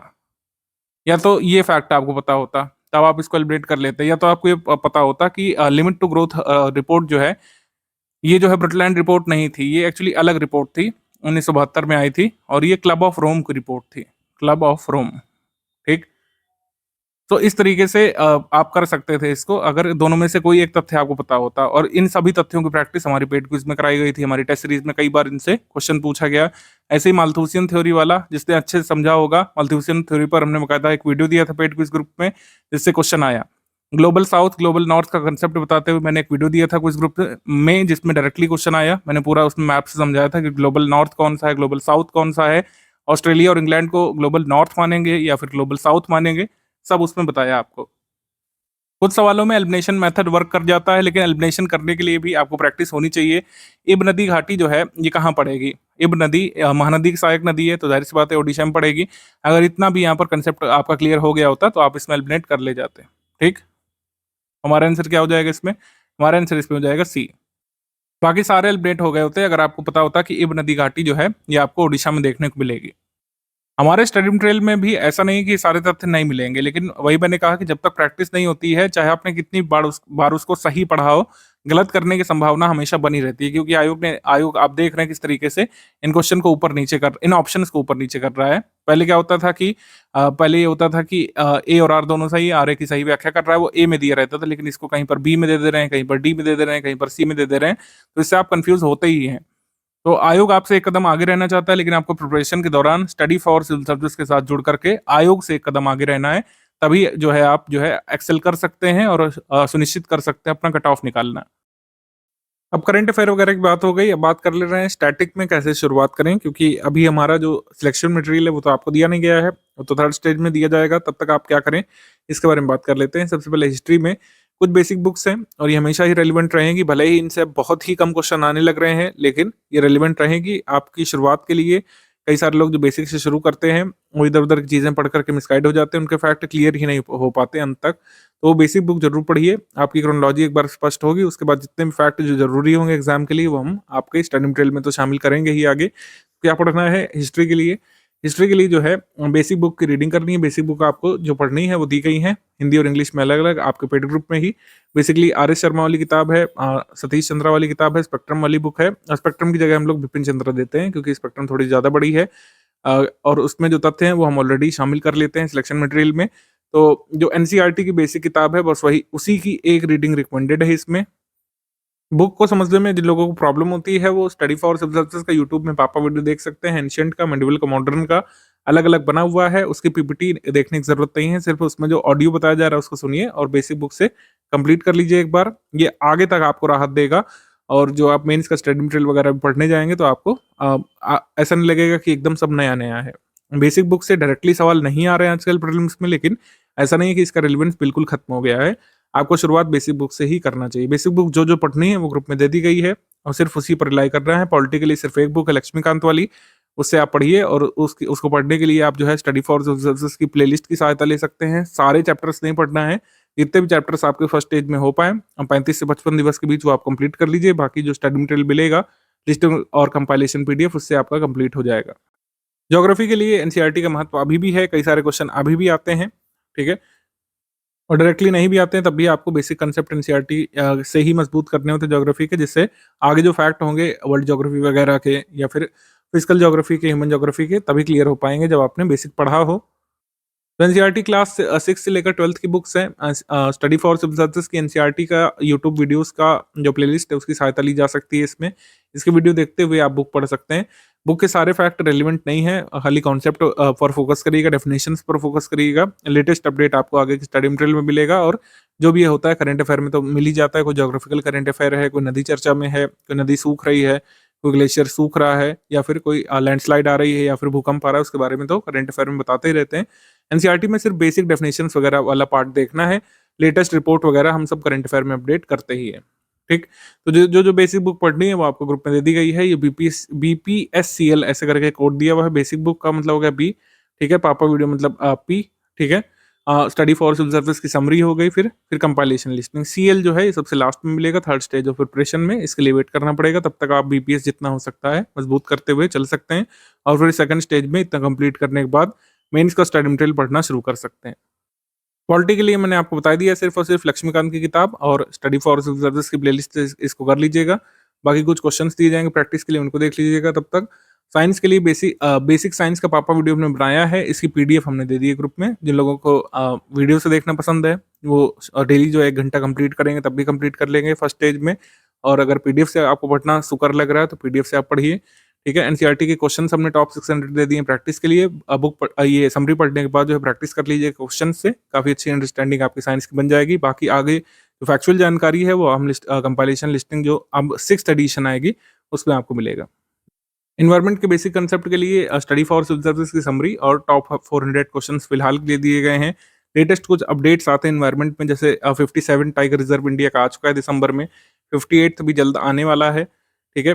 तो ये दोनों चीज़ें जो है आगे अपडेट होकर के मिलेंगी करंट अफेयर में। लेकिन बेसिक अवधारणाएं जो इन्वायरमेंट की है, निश, हैबिटेट वगैरह, इन्वायरमेंट, इकोसिस्टम, पोल्यूशन वगैरह, स्पीशी और बाकी सारी चीज़ें ये आपको समरी में कवर हो जाएंगी। इससे आप पढ़ करके रखिए।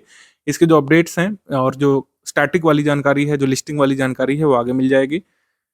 अर्थव्यवस्था में कक्षा 9 से लेकर 12 तक वैसे जरूरी है, सिर्फ माइक्रो वाली नहीं पढ़नी है। इसकी समरी हमने दे दी है, तो डायरेक्टली किताब अगर पढ़ सकते हैं तो अच्छी बात है। अदरवाइज ये 9th से लेकर 12th की हमने जो इकोनॉमी की समरी दे दी है उसी से आप पढ़ते रहिए, ठीक है।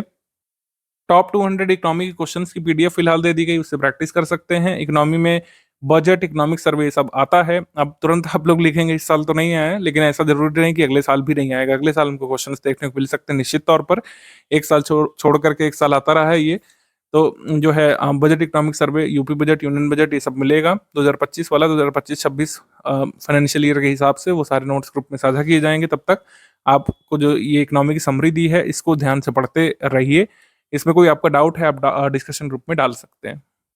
करंट अफेयर के लिए आपको कहीं से कुछ भी नहीं पढ़ना है, ये सारे प्रूफ वगैरह हमने दिए, ये सफिशिएंट है इस बात को साबित करने के लिए, क्योंकि करंट अफेयर जो है सिर्फ और सिर्फ स्टडी फॉर सिविल सर्विसेज का ही आपको पढ़ना होगा और उसी से लाभ मिलेगा एग्जाम में। मिसलेनियस से क्वेश्चन इस साल नहीं आए, लेकिन आगे आ सकते हैं। मिसलेनियस की अपडेट जो अभी तक है वो हमने ग्रुप में दे दिया है, उससे डेटा थोड़ा थोड़ा पढ़ना शुरू कर सकते हैं। कुछ रिपोर्ट्स निश्चित तौर पर बदलेंगी, जैसे फॉरेस्ट वाली हो गई, फॉरेस्ट वाला अभी चाहे तो छोड़ सकते हैं, ठीक है। फॉरेस्ट वाला हो गया, उसके बाद वर्ल्ड पॉपुलेशन वाला हो गया, रेमिटेंस वाला, ये सब थोड़ी थोड़ी आगे रिपोर्ट्स बदल सकती है, पॉवर्टी वगैरह वाली। इसको छोड़ करके बाकी जैसे सेंसस है, अर्बनाइजेशन है, जिसके चेंज होने के अभी तक कोई चांस नहीं है, इसको पढ़ना शुरू कर सकते हैं आप, ठीक। यूपी स्पेशल के लिए, यूपी स्पेशल इस साल के प्रीलिम्स में नहीं आया, लेकिन मेंस का हमारा बहुत इंपॉर्टेंट पोर्शन है। 2 पेपर आपको यूपी स्पेशल के देने हैं, तो यूपी स्पेशल पढ़ना मैंडेटरी है, इसमें कोई इफ या बट नहीं है। प्रीलिम्स के लिए भले ही काम का नहीं रहा, लेकिन मेंस के लिए निश्चित तौर पर काम का है। यूपी स्टैटिक जीके के नोट्स आपको पढ़ने हैं जो दिए गए हैं। यूपी जीके के टॉप 1000 क्वेश्चंस आपको लगा लेने हैं, इससे प्रीलिम्स वाली तैयारी पूरी हो जाएगी। बाकी मेंस के नोट्स अलग हैं, डिटेल्ड वाले, जिसमें यूपी 5 और 6 पेपर जो जीएस वाला है उसके कवर किए गए होंगे। इन सब पीडीएफ्स को आपको फर्स्ट स्टेज ऑफ प्रिपरेशन में तैयार कर लेना है। ये प्रायोरिटी लिस्ट वगैरह अभी छोड़ सकते हैं, इसको हम लोग बाद में डिस्कस करेंगे कुछ दिन बाद, जब पेपर नजदीक होगा। मतलब सेकंड स्टेज ऑफ प्रिपरेशन के बाद हम इसको पढ़ेंगे प्रायोरिटी वगैरह, अभी इस पर बात नहीं करते हैं। टेस्ट सीरीज का वगैरह बता चुके हैं शेड्यूल। ओवरऑल मोटे तौर पर ये है हमारी 3 स्टेज की या 3 फेज की लॉन्ग टर्म स्ट्रैटेजी। पहला फेज जो है ये आपके एडमिशन लेने से 35 से 55 दिवस तक चलना चाहिए। आपकी समझ पे आधारित है, आपकी पूर्व तैयारी पर भी आधारित है। कुछ लोग इस फर्स्ट स्टेज को 35 दिवस में ही पार कर ले जाएंगे, कुछ को 45, कुछ को 55 दिवस या 60 दिवस भी लग सकते हैं। तो इसमें कोई बड़ी बात नहीं है। अगर आप 60 दिवस भी ले रहे हैं तब भी कोई ऐसी दिक्कत वाली बात नहीं है, आप स्लो लर्नर है। बाद में सेकंड स्टेज पर आएंगे, इंटरमीडिएट स्टेज होगा ये। इसमें आपको क्या करना है, प्री और मेंस की इंटीग्रेटेड प्रिपरेशन करनी होगी। तो एक एक करके ब्रेक डाउन कर लेते हैं। सबसे पहले फर्स्ट स्टेज है। फर्स्ट स्टेज यानी शुरुआत का स्टेज है, तो सारी चीजें शुरुआत लेवल पर होंगी। बेसिक कंसेप्ट आपको समझना है। हिस्ट्री की बुक्स पढ़ रहे हैं, सारी डेट्स याद करने की जरूरत नहीं है, नोट्स लिखने की जरूरत नहीं है। बेसिक अवधारणाएं बनाइए कि हर चैप्टर में आपसे क्या कहने का प्रयास किया जा रहा है। जो पहला चैप्टर है, दूसरा चैप्टर है, कैसे क्रोनोलॉजी बना रहा है, डायनेस्टीज की क्रोनोलॉजी बना रहा है, धर्मों की क्रोनोलॉजी बना रहा है, और जिन जिन शासकों के बारे में जो बेसिक बातें बताई जा रही हैं वो किस वंश से हैं और किस फेज में आते हैं, और एक दूसरे के कंटेम्प्रेरी रूलर्स कौन कौन से, नई प्रथाएं शुरू करने वाले रूलर्स कौन कौन से हैं, नए वंश की स्थापना करने वाले रूलर्स कौन कौन से हैं, किसने किसको हराया।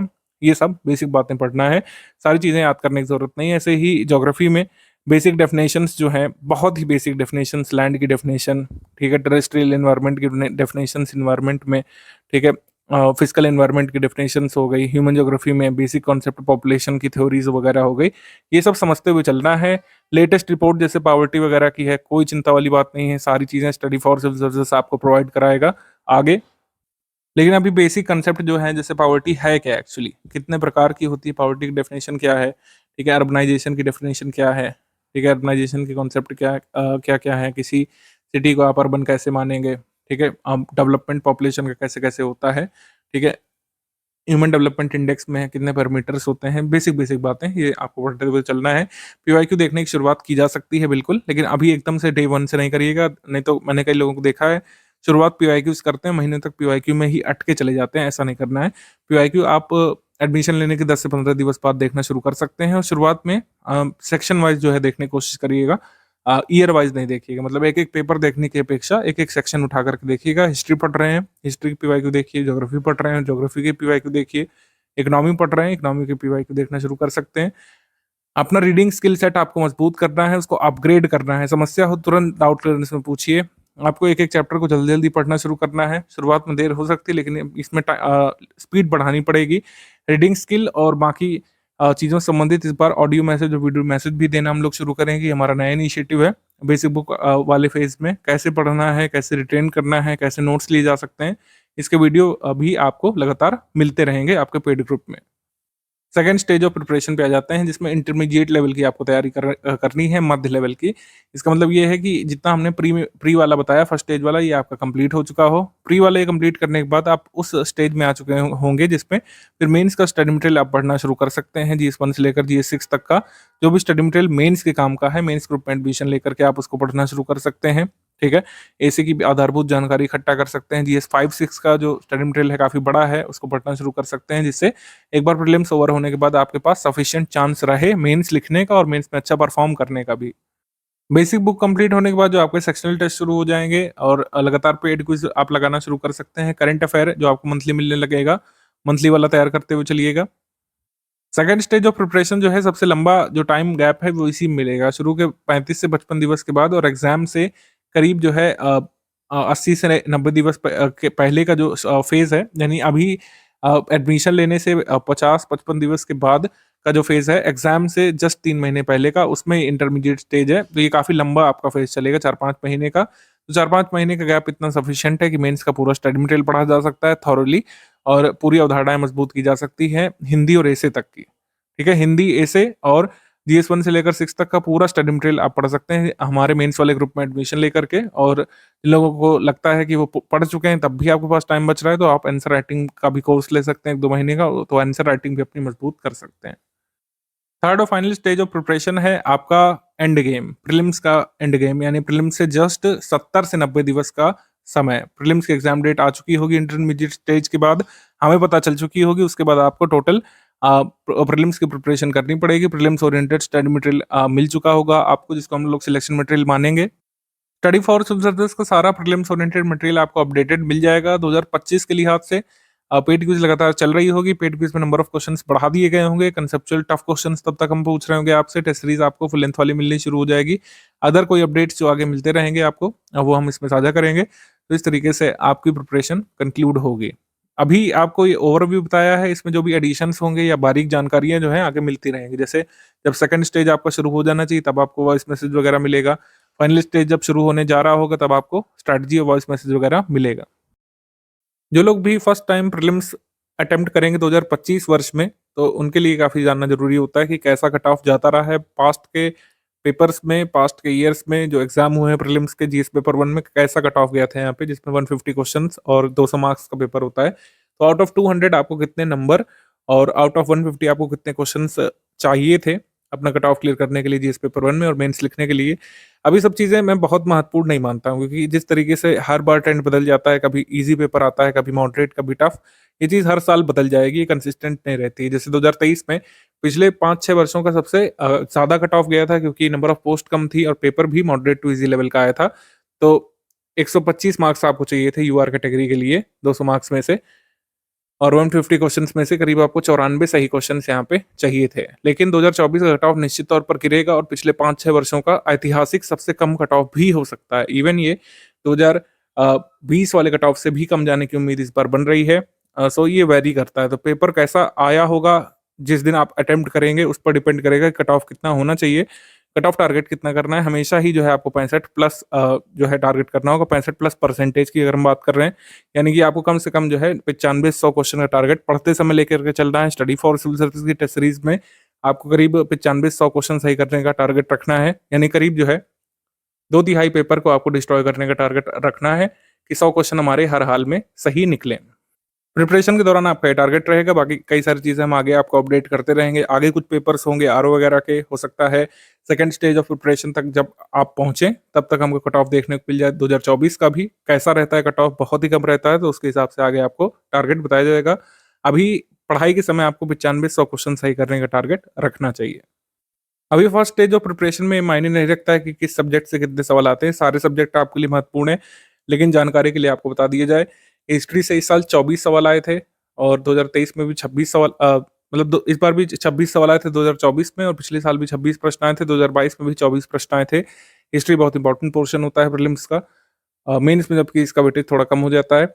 जिस पेपर 1 में इंडियन इकोनॉमी से 15 प्रश्न इस बार आए थे, पिछली बार 11, उससे पिछली बार 4 ही आए थे। तो इंडियन इकोनॉमी अब बढ़ रहा है वेटेज धीरे धीरे, 15 प्रश्न इसमें हो गए हैं। जनरल साइंस के 24 प्रश्न इस बार आए थे। इंडियन पॉलिटी के 22 प्रश्न आए थे। इंडियन ज्योग्राफी के 23 प्रश्न इस बार आए थे। पिछले 5 वर्षों में सबसे ज्यादा। इसी को ट्रेंड बदलना बोलते हैं, जब पिछले 5-6 वर्षों का कुछ रिकॉर्ड टूटता है। जैसे कभी भी 22 से ज्यादा प्रश्न नहीं आए इंडियन ज्योग्राफी वर्ल्ड ज्योग्राफी मिलाकर के पिछले 5 वर्षों में, लेकिन 2024 में रिकॉर्ड टूटा। 23 प्रश्न ज्योग्राफी के आए। एनवायरमेंट इकोलॉजी से 6 प्रश्न आए। यूपी जी के यूपी करंट अफेयर से सिर्फ 1 ही प्रश्न आया। पिछली बार 5, 6, 8 तो होते ही थे। और करंट अफेयर से 30 सवाल इस पर आए। मिसलेनियस से मात्र 3 सवाल आए। तो जो भी सवाल कम हुए, जैसे मिसलेनियस के सवाल कहाँ शिफ्ट किए गए, ज्योग्राफी हिस्ट्री में, और UP current affair UP GK के सवाल कहाँ पर शिफ्ट किए गए, पॉलिटी और जनरल साइंस में। इस तरीके से ये ट्रेंड बदलता रहता है। आर्ट कल्चर से इस साल कोर कोई क्वेश्चन नहीं आया। तो इस तरीके से स्ट्रैटेजी के अंतिम हिस्से पर हैं हम लोग। स्ट्रैटेजी बनाना काफ़ी आसान होता है, एक दिन में बैठ करके हमारी टीम स्ट्रैटेजी ड्राफ्ट कर देती है। और लेकिन स्टडी मटेरियल बनाने में सबसे ज़्यादा समय लगता है, और उसको पूरा एग्जीक्यूट करने में, सारे टेस्ट सीरीज तैयार करने में, पेड क्विज कराने में, लेटेस्ट ट्रेंड और पैटर्न के हिसाब से अपना मटेरियल अपडेट करने में। तो ये फ़र्क होता है। स्ट्रैटेजी चॉकआउट करने में और उसको पूरा एग्जीक्यूट करने में बहुत अंतर होता है। यही बात स्टूडेंट के लिए भी लागू होती है। स्ट्रैटेजी वीडियो देखना सुनना एक बात है, और डे 1 से लेकर एग्जाम के दिन तक उसको एग्जीक्यूट करना एक बात है। तो दोनों बातों में जो अंतर है, उसका किस चीज़ का अंतर पड़ता है? डेडिकेशन का, हार्डवर्क का और कंसिस्टेंसी का। आपको कंसिस्टेंट रहने की जरूरत पड़ेगी पूरी प्रिपरेशन के दौरान। Basic level, intermediate level, advance level, तीनों में ही स्टूडेंट की मेहनत महत्वपूर्ण रहेगी। कितना आप सीरियस हैं इस चीज़ को लेकर के, यूपीपीएससी को लेकर के, अधिकारी बनने को लेकर के, और अपनी प्रिपरेशन को लेकर अपनी कंसिस्टेंसी और डिसिप्लिन को लेकर कितना सीरियस है, ये बात मैटर करेगी। और जो लोग इन सारी चीज़ों का समावेश लेकर के चलते हैं, वो अपने आप को एग्जाम के दिन हारा हुआ या फिर जो कह सकते हैं डिसअपॉइंटेड महसूस नहीं करते हैं। स्ट्रैटेजी वीडियो यहाँ से हम लोग खत्म करते हैं। वीडियो नंबर 2 देख लीजिएगा। पेड ग्रुप में स्टडी मटेरियल कैसे देखें वाला वीडियो, पीडीएफ कैसे डाउनलोड कर सकते हैं, कैसे आप प्रिंट कर सकते हैं, ठीक है, कैसे अपने डिवाइस पे रह सकते हैं, बेसिक बातें उसमें बता दी जाएंगी। और बेसिक स्ट्रैटेजी क्या होनी चाहिए हमने बता दिया है। अब आप प्रिपरेशन अपनी शुरू कर सकते हैं। अगर आपने लेट एडमिशन भी लिया 2025 का फर्स्ट वीक में या फिर सेकंड वीक में एडमिशन लिया है, ये ग्रुप बिल्कुल आप उसी दिन से वैसे ही चालू कर लीजिएगा, कोई इसमें दिक्कत वाली बात नहीं है। अब आप कोई भी लेट नहीं हुए हैं, आगे भी जो ग्रुप शुरू होंगे उसी हिसाब से मैं स्ट्रैटेजी बताऊंगा। जब एकदम सेकंड स्टेज हमारा पार हो जाएगा, एग्जाम की डेट आ जाएगी, तभी हमारी स्ट्रैटेजी बदलेगी। अदरवाइज इसी स्ट्रैटेजी के हिसाब से आपको आगे बढ़ना है 2025 के लिए। आप स्टडी फॉर सिविल सर्विसेज के पेड ग्रुप में आकर के पूरी तरीके से इस तरीके से तैयारी कर सकते हैं। जो हमने सारी चीजें बताई, इसको फॉलो करते हुए, हमारे रिसोर्सेज को फॉलो करते हुए आप सिलेक्शन के नजदीक डेली पहुंचते जाएंगे। डेली डेली आप सिलेक्शन के नजदीक पहुंचेंगे। कोई भी टीम, कोई भी जो है इंस्टीट्यूट, कोई भी कोचिंग संस्थान आपको जड़ी बूटी नहीं दे सकता है कि आप एक दिन में खा करके प्रीलिम्स और मेंस क्लियर करने के सक्षम हो जाएं। आपको एक स्ट्रैटेजी दी जाएगी, आपको स्टडी मटेरियल रेगुलर बेसिस पर मिलेगा, आपको कंसिस्टेंट रहना है, रेगुलर बेसिस पर जो जो चीज़ें दी जाएंगी उसको तैयार करते जाना है, और आप धीरे धीरे शनाय शनाय जो है अपने लक्ष्य के नज़दीक पहुंचते जाते हैं। अब कोई भी आपका डाउट है, आप डिस्कशन ग्रुप में उसमें रख सकते हैं। आपके सारे डाउट सॉल्व किए जाने शुरू हो चुके हैं।